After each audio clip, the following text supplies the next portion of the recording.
And now to the south of Spain, to the Circuito de Jerez. Here, two very special testers wait for new superbikes. Adrenaline junkie Tim Schrick, normally the test driver, races around the racetrack in fast cars, but now he wants to do it on two wheels.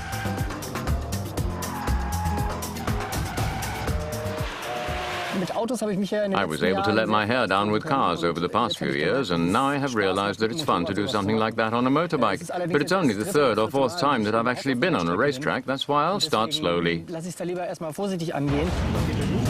second test rider, Tim Röttig, doesn't care about slowly anymore. The racing rider has put his foot on the accelerator in different classes from when he was a child. He completely controls his work tool.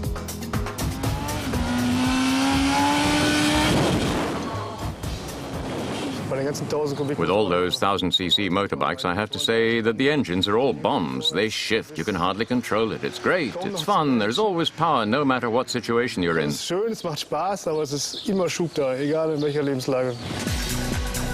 188 horsepower, the Kawasaki is the strongest Japanese superbike. But a motorbike doesn't live off performance alone. Well, optically, it definitely comes out on top compared to the previous year's model. It looks cool. I like the front. It's become narrower, especially at the rear. It has become narrower than the previous model. I really like it. But where there is light, there is shadow.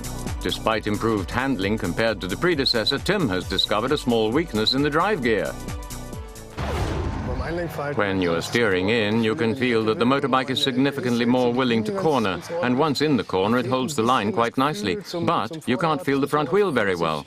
The motorbike feels, even though we have set it up for racing, relatively comfortable. I would like to have a bit more feedback from the front wheel. But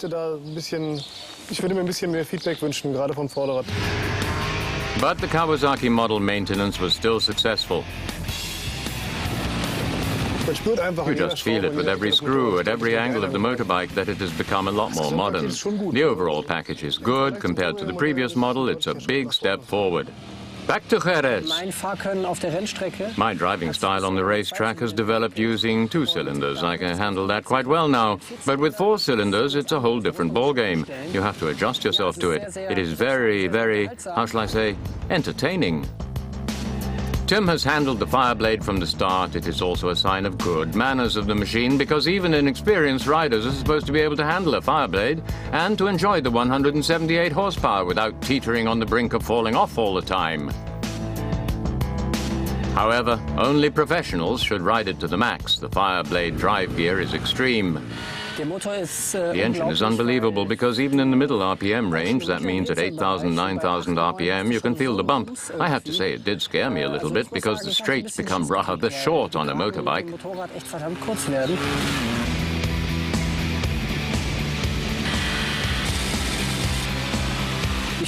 I think it's a lot of fun here. When you accelerate, the front wheel always becomes lighter. That's cool. I always feel like doing that, but I've noticed that I have a lot of practicing to do. You can brake really late, and because the anti-hopping clutch activates, you don't have to think about it. You still make the bend, even if the rear wheel starts to slide around. Super cool.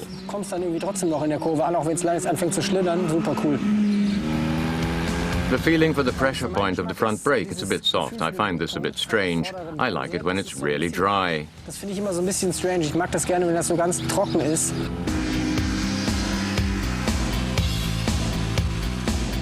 Despite the fact that it looks like quite a cumbersome motorbike, I find it easy to handle. On the other hand, I think that I don't feel it really, but you still have the basic trust that everything you do is the right thing. Power ZX-10R and Honda Fireblade, both superbikes are state-of-the-art and amongst the fastest on the racetrack.